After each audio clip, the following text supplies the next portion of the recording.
Canadá rechazó las amenazas de la dictadura de Nicolás Maduro hacia el presidente interino Juan Guaidó.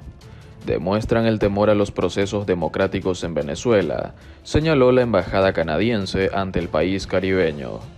Canadá rechazó este domingo las reiteradas amenazas de la dictadura de Nicolás Maduro hacia el presidente interino Juan Guaidó, que se multiplicaron en las últimas semanas en medio de un intento de proceso revocatorio contra el dictador chavista que se vio frustrado por las condiciones impuestas por el Consejo Nacional Electoral, CNE, afín al régimen. Las recientes amenazas de Maduro y su régimen hacia Juan Guaidó demuestran el temor a los procesos democráticos en Venezuela, señaló la embajada canadiense ante Venezuela en un comunicado divulgado a través de sus redes sociales. El gobierno de Justin Trudeau, Canadá, adelantó, además, que seguirá presionando para que el chavismo y la oposición venezolana retomen las estancadas negociaciones en México para resolver la crisis de forma pacífica. La semana pasada, Carlos Vecchio, al que el gobierno de Estados Unidos reconoce como embajador de Venezuela, denunció que la dictadura de Maduro dio pasos tangibles para detener a Guaidó y otros dirigentes democráticos venezolanos. Aprovechando que el foco de la atención internacional está en el conflicto en Ucrania, la dictadura de Nicolás Maduro prepara el terreno para encarcelar al presidente interino Juan Guaidó, a diputados de la legítima Asamblea Nacional, periodistas y líderes sociales y políticos que luchan por la democracia y la libertad, señaló el funcionario venezolano en un comunicado. No es la primera vez que la dictadura emplea estos procedimientos de intimidación, amenazas y persecución judicial bajo un contexto similar, lo que indica que estas amenazas deben ser tomadas en serio, agregó.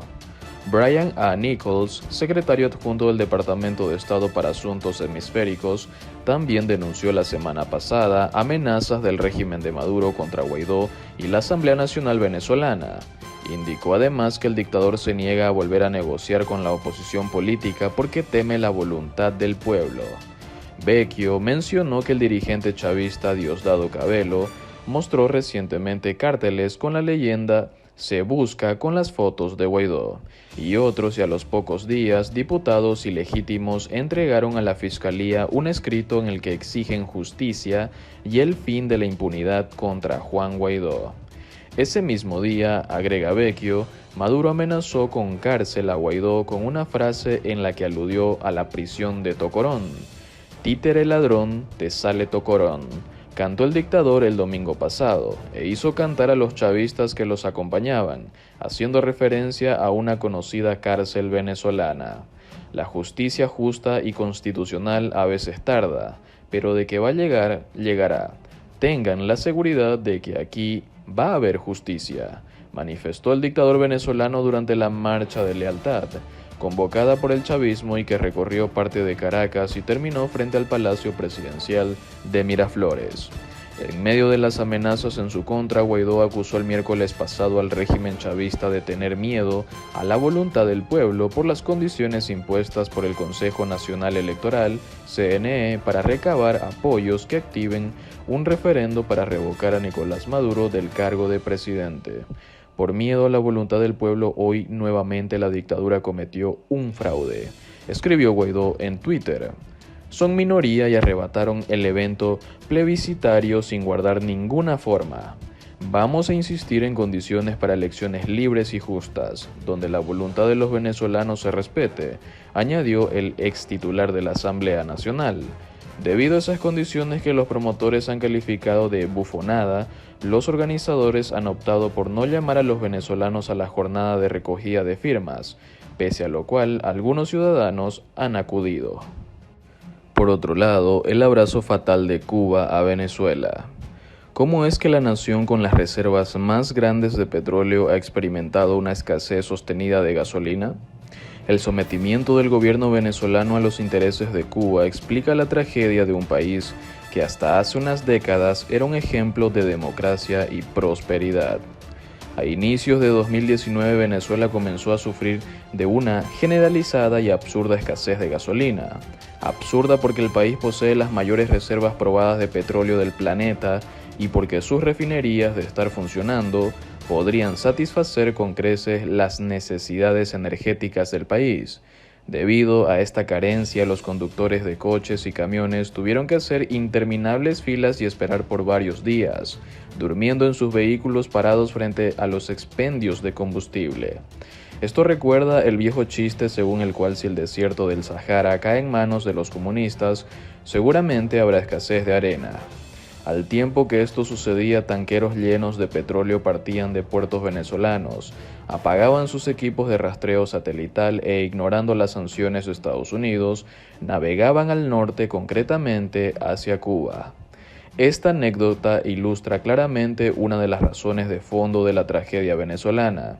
En medio de la masiva escasez de combustibles que paralizó la economía, las prioridades del régimen venezolano estaban claras.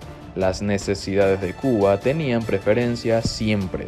Esta no es la única sorpresa de la crisis venezolana, que es difícil de explicar. A diario se presentan allí situaciones que parecen no tener sentido, que no parecen posibles.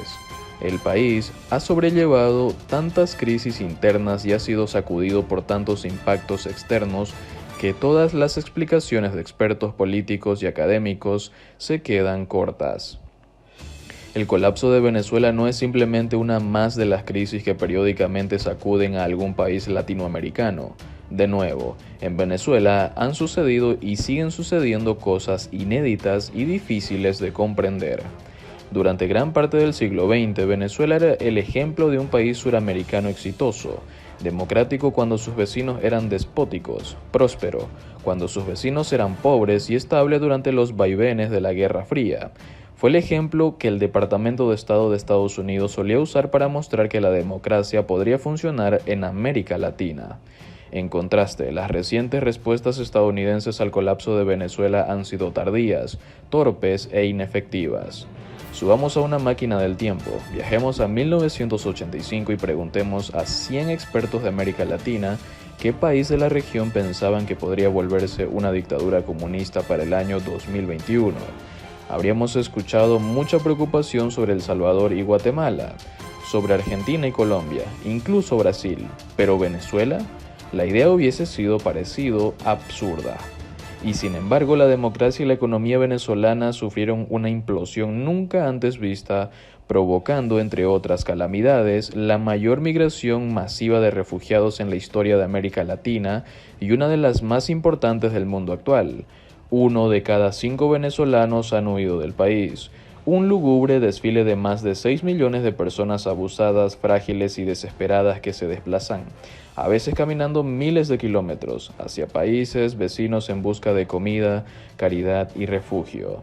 Quizá lo más revelador es lo que ha sucedido a la economía venezolana. Los economistas han tendido a presentar el desarrollo como un proceso unidireccional.